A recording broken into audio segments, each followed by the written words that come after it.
امام شافعی رحمۃ اللہ علیہ فرماتے ہیں 3 چیزیں بڑی کمال کی ہیں۔ نمبر 1 الجود فی قلت، انسان کے پاس مال کم ہے، اسے کشادگی حاصل نہیں ہے، اس کے باوجود سخاوت کرنا یہ کمال کی چیز ہے۔ دوسری چیز آپ نے فرمایا والورع فی خلوت،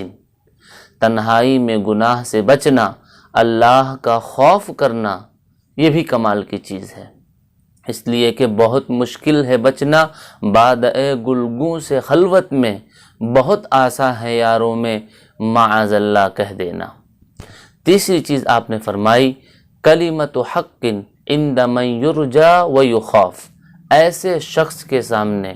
جس سے امیدیں کی جاتی ہوں یا جس سے خوف کیا جاتا ہو، مطلب یہ ہے کہ بادشاہ ہو، امیر ہو، کبیر ہو، جس سے مال کی طاقت امید سے خوف کیا جاتا ہو، ایسے شخص کے سامنے حق بات کا اظہار کرنا